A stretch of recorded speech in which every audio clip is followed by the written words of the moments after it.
that handmade tail hat on and we are good to go. So first thing I want to show you, wheat is finally starting to come up.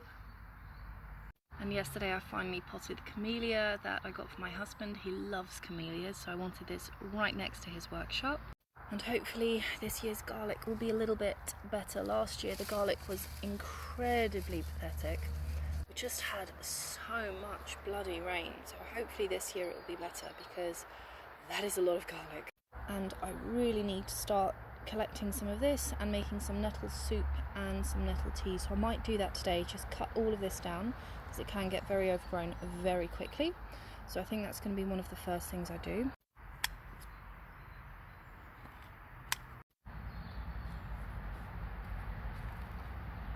So I'm going to go and rinse that, hang it up to dry, and then I'm going to save it for stews and nettle tea, which I really need to have today because I'm pretty sure I'm low on iron.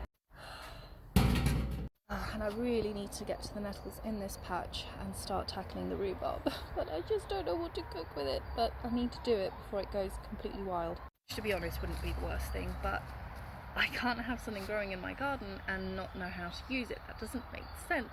So yeah, I've got to just push through my childhood fear of rhubarb and just learn to make something nice with it.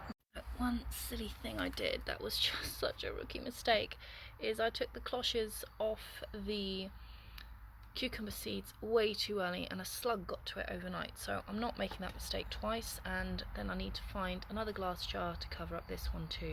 And the silly thing is that I do this every year. I know, even though there are less slugs in here because it's a lot drier being the greenhouse, that I need to wait until the plant hits the top of the jar. Once it does that, it can handle a slug attack, and every single year I think, oh, it's fine, I'll take the jar off. I mean, to be fair, it's normally because I have to use the jar for something else, so, but I don't have enough jars yet, so I really need to start kind of borrowing and stealing everyone's and be like, are you using that? And just taking it, because it's causing problems, and when you actually rely on the food that comes out of your garden, you can't really afford to be making mistakes like that.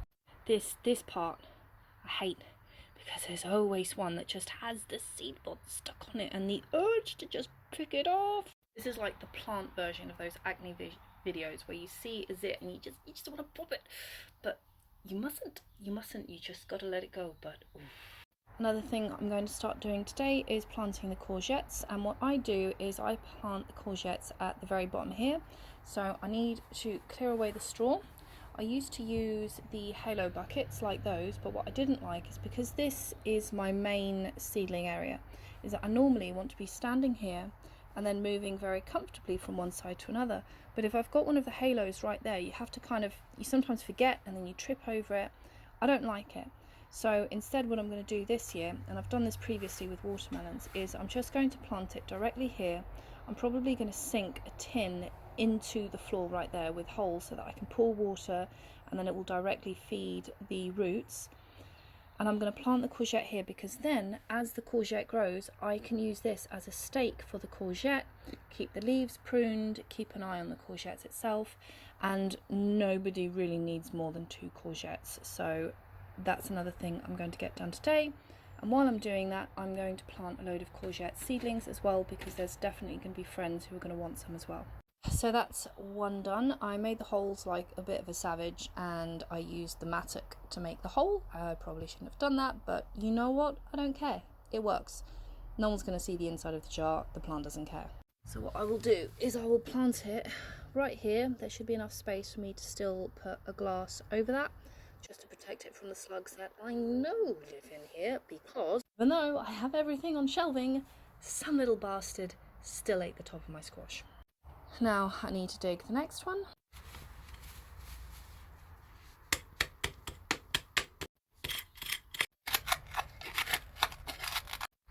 What do I need? Yep. Yeah. I need to fill it in just a little bit. Nice.